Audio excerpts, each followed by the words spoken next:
네, 지금부터는 허리 질환에 대해서 이야기를 나눠보도록 하겠습니다. 보통 허리가 아프면 허리 디스크 아니면 척추관 협착증에 대해서 의심을 하게 되는데요. 먼저 허리 디스크는 어떤 질환인가요? 허리 디스크는 현대인의 주요 질환 중의 하나이며 허리 디스크란 척추뼈 사이에 쿠션 역할을 하는 디스크, 즉 추간판이 신경을 눌러 허리가 아프거나 다리가 저린 증상을 말하는데 특히 허리 디스크의 경우 초기에는 통증이 별로 없어서 대형 치료가 미흡하기 쉬운데요. 나중에 참기 힘들 정도로 고통이 심해져서야 병원을 찾는 경우가 많습니다. 네, 그렇다면 척추관 협착증은 어떤 질환인가요? 척추관 협착증은 척추관이라는 신경 통로가 좁아져 통증이 발생하는 질환입니다. 척추관 협착증이 발생하는 가장 큰 원인은 바로 노화입니다. 나이가 들면 디스크의 수액이 노화되어 딱딱해지면서 척추뼈 밖으로 튀어나올 만큼 부풀어 오릅니다. 이로 인해 척추를 감싸고 있는 관절이나 인대도 점점 두꺼워져서 신경 통로인 척추관이 좁아지는 것이죠. 그래서 주로 60대 이상의 노년층에서 많이 발생하고 있습니다. 대표적인 증상은 다리가 터질 듯이 아파서 가다시기를 반복하게 된다는 것입니다. 혹시라도 이런 증상이 있는 분이라면 척추관 협착증을 의심해 봐야겠습니다. 네, 그렇다면 이러한 통증이 발생을 했을 때 어떻게 대처를 해야 할까요? 네, 허리 통증이나 다리가 저리고 당기는 증상이 있으며 초기에 병원을 찾아 정확한 진단을 받는 것이 중요합니다. 자세한 병력 청취와 신체 검진, 엑스레이 검사 등을 통해 1차적으로 척추 상태를 확인하고 필요에 따라 CT, MRI 같은 정밀 검사를 시행할 수도 있습니다. 흔히 허리 디스크나 척추관 협착증을 갖게 되면은 당연히 수술을 해야 되지 않을까 하고 부담을 갖는 분들이 많은 것 같습니다. 원장님, 이런 질환이 발생하게 되면은 무조건 수술을 해야 하는 건가요?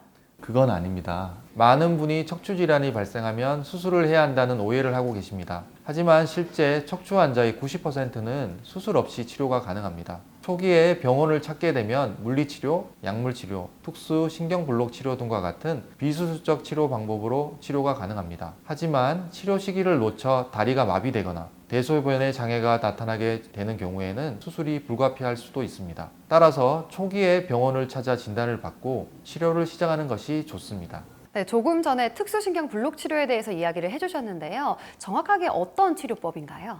특수신경블록 치료는 수술 없이 허리 디스크와 협착증을 치료하는 방법입니다. 실시간 영상 장치를 이용하여 직접 척추 상태를 확인하며 통증의 원인이 되는 부위를 찾아 약물을 주입하는 치료 방법입니다. 척추 주변의 근육을 이완시키고 신경의 염증과 부종을 줄여주는 항염증제를 사용하여 척추의 기능을 정상적으로 되돌려 놓는 최신의 치료법입니다. 또한 환자 개개인의 상태에 맞게 시술 부위와 약 성분을 결정하게 되므로 환자에 맞춰 치료 효과를 극대화할 수 있습니다. 시술 시에도 의료진과 대화하며 편안하게 받을 수 있으며 시술 시간도 몇 분 이내로 부담 없이 간단하게 치료할 수 있습니다.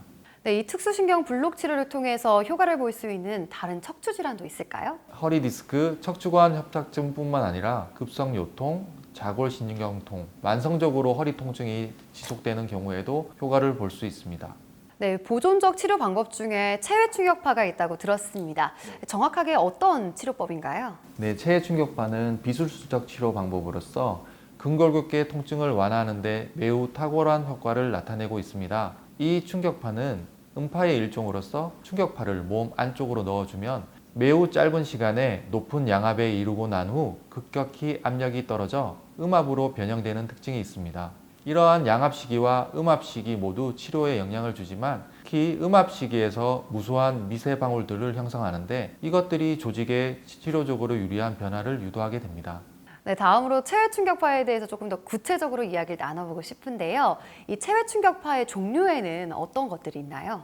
체외 충격파를 생성하는 방식에 따라서 집중형 체외 충격파 그리고 방사형 체외 충격파 두 가지로 나눌 수 있습니다. 집중형 체외 충격파는 통증 부위에 집중적으로 충격파를 전달하여 국소적인 통증을 치료합니다. 그 종류로는 첫 번째, 물을 이용해서 물속에서 전기적 스파크를 일으켜 발생하는 전기 수압 방식이 있습니다. 두 번째, 세라믹 소자에 고주파를 가하여 발생시키는 압전기 방식이 있습니다. 세 번째, 전기적 충격이 금속 성막을 움직일 때 발생되는 전자기 방식이 있습니다. 이는 충격파를 생성하는 방식의 차이일 뿐 효과적인 측면에서는 큰 차이점이 있지는 않습니다. 네, 보통 많은 환자분들이 가장 궁금해하는 부분인데요. 이 체외 충격파의 치료 원리는 무엇인가요? 네, 첫 번째로 신생혈관 생성을 촉진하는데 세포 내에 생성된 미세 방울들이 여러 가지 신생혈관의 생성을 유도하는 물질들을 생성하여 재생 치료를 유도합니다. 즉, 통증을 전달하는 물질인 substance P가 방출되어 통증을 느낌과 동시에 재생을 유도하는 물질들이 방출되는 것입니다.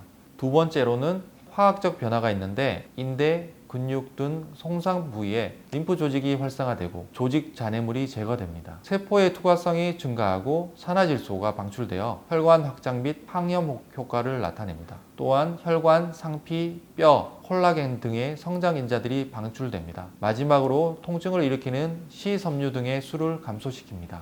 네, 그렇다면 이 체외 충격파 치료가 어디에 효과가 좋은지도 궁금합니다. 정밀 진단 후 통점이 있는 부위는 모두 치료의 대상이 되며 우선 인대가 뼈에 붙는 부위의 건염 및 인대와 근육 부위에 적용할 수 있습니다. 족저근막염, 아킬레스 힘줄염, 무릎 슬개건염, 어깨 회전근개 질환 및 근막 통증 증후군 등에서 수술 및 주사 치료를 대체할 수 있을 정도로 치료 효과가 뛰어납니다. 네, 이 체외 충격파의 치료 기간은 얼마나 되나요? 대부분의 통증은 교과서적으로 4회 정도 받으면 효과가 나타난다고 되어 있으나 병변 부위의 상태에 따라 더 많은 치료가 필요할 수 있으며 급성 통증의 경우에는 2, 3회만으로도 효과가 금방 나타날 수 있지만 만성 통증의 경우에는 치료 효과가 서서히 나타날 수 있습니다.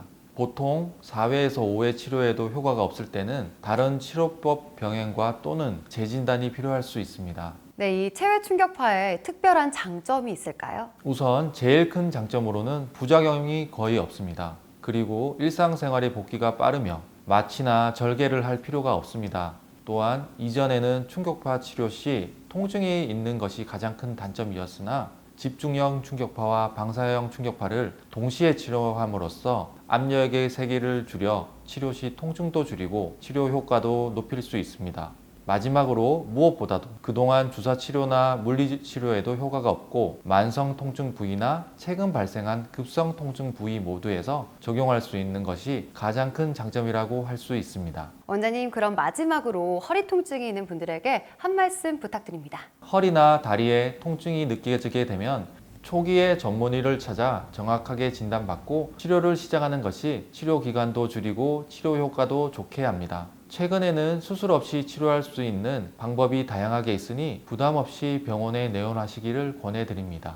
오늘은 정형외과 전문의 이정환 원장님과 함께 일상에서 흔히 겪을 수 있는 어깨와 허리 통증의 원인, 그리고 치료법, 체외 충격파에 대해서 이야기 나눠봤습니다. 원장님 말씀 감사합니다.